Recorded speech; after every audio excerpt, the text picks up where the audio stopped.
മനുഷ്യരുടെ ശരാശരി പ്രായം 75 വയസ്സാണ്. ഈ സാഹചര്യത്തിൽ 80 വയസ്സിന് മുകളിൽ ഒരു വ്യക്തിയുടെ പ്രായം പോകുന്നത് തന്നെ വളരെ അപൂർവമാണ്. അപ്പോൾ 100ഉം 120ഉം ഒക്കെ ആയാലോ?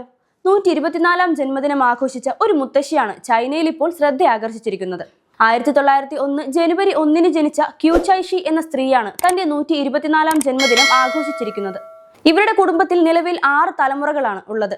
ചൈനയിലെ സിച്ചുവാൻ പ്രവിശ്യയിലെ നാൻചോങ്ങിലാണ് ഇവരുടെ ഈ വലിയ കുടുംബമുള്ളത്. ഇവിടെ ജീവിച്ചിരുന്നവരിൽ ഏറ്റവും പ്രായം കൂടിയ ആളായിട്ടാണ് ചൈഷിയെ കണക്കാക്കുന്നത്. ചൈഷിയുടെ കൊച്ചുമകൾക്ക് തന്നെ 60 വയസ്സുണ്ട്. അതുപോലെ അവരുടെ മക്കളുടെ മക്കളുടെ മക്കളായി 8 വയസ്സുകാർ വരെയും ഇവിടെയുണ്ട്. പ്രായം ഇത്രയുണ്ടെങ്കിലും പൂർണ്ണ ആരോഗ്യവതിയാണ് ചൈഷി. ചിട്ടയായ ജീവിതശൈലി തന്നെയാണ് അവരുടെ ആരോഗ്യത്തിന്റെ രഹസ്യവും. 3 നേരം ഭക്ഷണം കഴിക്കും. ഭക്ഷണത്തിന് ശേഷം അല്പം നടക്കും. 8 മണിയാകുമ്പോൾ ഉറങ്ങാൻ പോകും. തന്റെ എല്ലാ കാര്യങ്ങളും അവർ സ്വയം ചെയ്യും. മുടി വാരുക, പക്ഷികളെ തീറ്റുക തുടങ്ങിയതെല്ലാം അവർ തനിയെ ചെയ്യും. സ്റ്റെപ്പുകൾ കയറാനും പ്രയാസമില്ല. വർഷങ്ങളായി അവർ കഴിക്കുന്നത് മത്തങ്ങയും തണ്ണിമത്തനും ചോളവും എല്ലാം ചേർത്തുണ്ടാക്കുന്ന കഞ്ഞിയാണ്. ചൈഷി ചെറിയ കുട്ടിയായിരുന്ന സമയത്ത് ക്വിങ് രാജവംശത്തിന്റെ കാലത്ത് പട്ടിണി കാരണം നിരവധി പേർ മരിക്കുകയും ബാക്കിയുള്ളവരുടെ ജീവിതം ദുരിതപൂർണമാകുകയും ചെയ്തു. പലപ്പോഴും വിശപ്പടക്കാൻ കാട്ടുപഴങ്ങളും മറ്റും തിരഞ്ഞ് പർവ്വതങ്ങൾ കയറേണ്ടി വന്നുവെന്നാണ് ചൈഷി ഓർമ്മിക്കുന്നത്. വിവാഹത്തിന് മുൻപ് തന്നെ കണക്കിലുള്ള അവളുടെ കഴിവിനും കായിക ബലത്തിനും ഗ്രാമത്തിൽ ചൈഷിക്ക് വലിയ സ്ഥാനം തന്നെ നൽകിയിരുന്നു.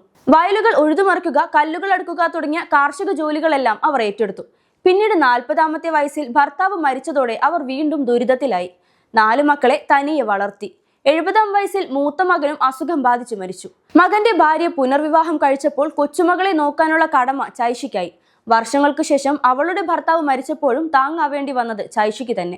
നാൻചോങ്ങിലെ 3 നിലകളുള്ള ഒരു വീട്ടിലാണ് ചൈഷി തന്റെ കൊച്ചുമകളോടൊപ്പം ഇപ്പോൾ താമസിക്കുന്നത്. 100 വയസ്സ് തികഞ്ഞതിനു ശേഷം കാഴ്ചശക്തിയും കേൾവിശക്തിയും കുറഞ്ഞുവെങ്കിലും നല്ല ഹ്യൂമർ സെൻസ് ആണ് ചൈഷിക്ക്. ഈ പ്രായം വരെ ജീവിച്ചിരിക്കാനുള്ള കാരണം ചോദിച്ചാൽ ചിരിച്ചുകൊണ്ട് അവർ പറയുന്നത് തന്റെ സഹോദരങ്ങളും ഭർത്താവും മകനും വളരെ പണ്ടേ മരിച്ചു. നരകത്തിലെ രാജാവ് പക്ഷേ എന്നെ മറന്നിട്ടുണ്ടാകും, എന്നെ വിളിക്കുന്നില്ല എന്നാണ്. ജീവിതത്തോടുള്ള പോസിറ്റീവായ സമീപനമാണ് അവരുടെ ഈ ദീർഘായുസിന് കാരണമെന്നും ഓരോ പ്രതിസന്ധി വരുമ്പോഴും കുറച്ചുനേരം അവർ നിശബ്ദയാകും, എന്നാൽ ശക്തമായി തിരിച്ചു വരുമെന്നാണ് ചൈഷിയുടെ കൊച്ചുമകൾ പറയുന്നത്.